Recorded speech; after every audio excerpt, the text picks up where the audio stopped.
দেশের আইনশৃঙ্খলা পরিস্থিতির উন্নতি এবং পুলিশ বাহিনীতে শৃঙ্খলা ফিরে আসার প্রেক্ষাপটে মাঠ পর্যায় থেকে সেনাবাহিনী তুলে নেওয়ার সিদ্ধান্ত নিয়েছে সরকার।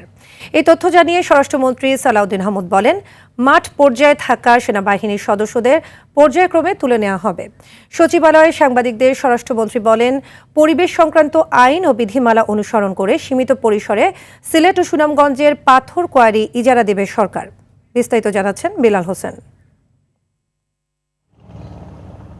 সিলেট বিভাগের পাথর ও বালু মিশ্রিত পাথর কোয়ারির অবস্থা ও করণীয় বিষয়ে বৃহস্পতিবার সচিবালয়ে সভা করে স্বরাষ্ট্র মন্ত্রণালয়।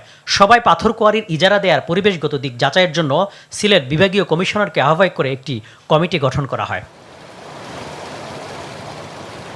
সিলেট সুনামগঞ্জের ইকোলজিক্যাল ক্রিটিক্যাল এলাকা বাদ দিয়ে সীমিত পরিসরে দেওয়া হবে পাথর কোয়ারির ইজারা। ফিজিক্যালি স্পটগুলো দেখে যে নদীগুলো সিলট্রেট হয়ে যাচ্ছে ইন্ডিয়া বাংলাদেশ বর্ডারে, যেখানে ওয়াটার ব্যারিকেড হয়ে যাচ্ছে, পাথর এবং বালি জমা হয়ে সেগুলো পরীক্ষা করবে। আর যে সমস্ত জায়গায় নদী ভাঙ্গনের কারণে আমাদের সীমান্ত পরিবর্তন হয়ে যাচ্ছে সেটা পরীক্ষা করবে।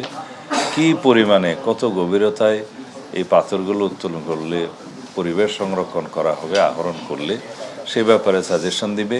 আমরা যাই করব আইন মেনে এবং আদালতের রায়কে মাথায় রেখে সম্মান জানিয়ে আমরা বিধি মোতাবেক করার চেষ্টা। আইন শৃঙ্খলা নিয়ন্ত্রণে পুলিশ এখন অনেকটাই শৃঙ্খলা ফিরে এসেছে জানিয়ে স্বরাষ্ট্রমন্ত্রী বলেন, পর্যায়ক্রমে সেনাবাহিনীকে মাঠ থেকে প্রত্যাহার করা হবে। নির্বাচিত সরকার, রাজনৈতিক সরকার দায়িত্ব গ্রহণ করেছে। আমরা পুলিশ বাহিনীকে একটা সুশৃঙ্খল অবস্থায় ফেরত নিয়ে আসতে পেরেছি বলে আমাদের এখন বিশ্বাস জন্মেছে, জনমনেও বিশ্বাস জন্মেছে। তো সেই অবস্থায় আমরা পর্যায়ক্রমে মাঠ থেকে সেনাবাহিনীকে প্রত্যাহার করার জন্য উদ্যোগ নিচ্ছি। ছোট বড় সকল অপরাধীকে আইনের আওতায় আনার কথা বলেন সালাউদ্দিন আহমদ। দাগী আসামি, মাদক সংক্রান্ত, সন্ত্রাসবাদী বা জুয়া এবং অস্ত্রধারী এগুলো অ্যারেস্ট হচ্ছে। চলমান অভিযানের ফলে দেশের আইন শৃঙ্খলা পরিস্থিতি দৃশ্যমান উন্নতি হয়েছে বলে জানান স্বরাষ্ট্রমন্ত্রী।